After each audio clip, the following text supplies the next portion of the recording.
La Basilica y Convento de San Francisco, juste ici. Très jaune de l'extérieur, ouvert très tard, donc pas de presse à visiter.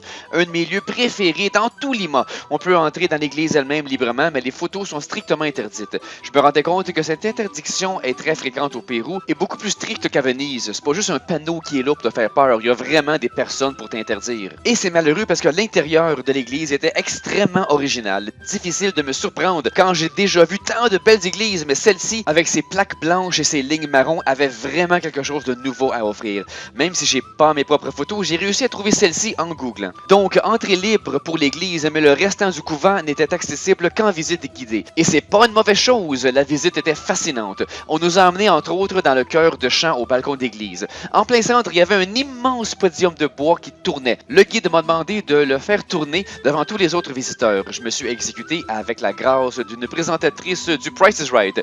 Je l'ai fait tourner jusqu'à ce qu'on voit l'affiche No tocar, ne pas toucher. Oups! Quelle était la fonction de ce gros podium? Eh bien, c'est un lutrin pour y poser d'immenses livres ecclésiastiques, exactement comme ceux que j'avais vus à la Biblioteca de la cathédrale. Explication, ces livres géants sont des paroles de chants liturgiques. Ils sont si gros parce que l'écriture à l'intérieur est elle aussi immense, assez pour que tous les chanteurs puissent la lire de loin. Et le podium a plusieurs faces afin que l'on puisse poser plusieurs livres en même temps pour le bien dessus en périphérie. Mystère résolu. Le guide nous a ensuite montré une grande fresque avec un Judas bien en évidence. Il nous a demandé pourquoi la Mona Lisa est-elle si célèbre. Moi, je voulais tellement répondre la vérité parce qu'elle a été volée. Informez-vous là-dessus, c'est vrai. Mais bon, la réponse qu'il cherchait, c'était son regard. Et par ricochet, il nous a invités à porter attention au regard de Judas dans cette fresque devant nous, en nous faisant remarquer qu'il nous suivait des yeux alors qu'on se déplaçait dans la pièce. Ouh! Mais non, il n'y a rien de diabolique ou d'ésotérique ou de remarquable là-dedans. C'est un phénomène scientifiquement explicable.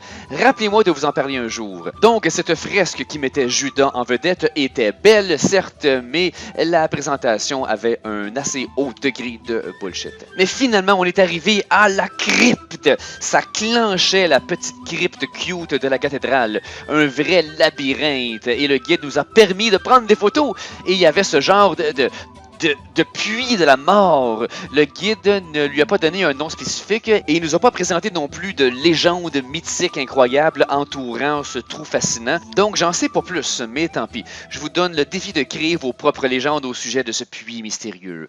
Personnellement, je m'imagine que c'est des anciens dirigeants, des personnages illustres qui sont agencés aussi géométriquement, parfaitement bien organisés dans le fond de ce puits. Ce qui est quand même assez impressionnant. Ça serait la seule place où les politiciens sont organisés. Et je dois conclure en vous contant cette charmante anecdote à la fois éducative et quelque peu osée. Durant la visite, le guide nous présente une grande fresque qui est la version péruvienne de la dernière scène. Il y a donc Jésus, les apôtres, mais le guide met en évidence les quelques éléments qui sont distinctivement péruviens. Comme par exemple un chien en dessous de la table, ça apparemment c'est très péruvien. Mais là il demande à tous les visiteurs de porter attention à ce qu'il y a dans une des assiettes. Il le dévoile et là tous les gens réagissent en faisant « Ah !» Mais pas moi, j'avais tout compris sa description espagnole, sauf le mot-clé. Quelle était donc la pépite mystère dans l'assiette de Jésus? Je suis allé voir notre guide en privé pour de plus amples explications. Celui-ci me dit tout bonnement qu'il s'agit d'une couille.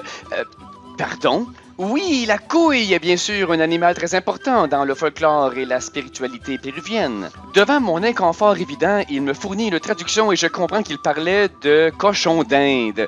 Couille, c'est le mot pour cochon d'Inde. Oui, j'ai eu le courage de lui expliquer mon fou rire incessant et quelque peu embarrassant, et je suis ressorti tentant de me défaire de l'image mentale de Jésus mangeant des couilles. Merci de votre écoute. J'apprécie énormément vos commentaires, vos abonnements, vos likes, mais de loin, la méthode la plus efficace pour m'encourager est de devenir supporter sur Patreon. Vous m'aiderez alors à travailler sur ces capsules à temps plein et ainsi les produire dans des délais bien plus brefs. Merci, cher public, je fais tout ceci pour vous, mais je fais aussi tout ceci grâce à vous.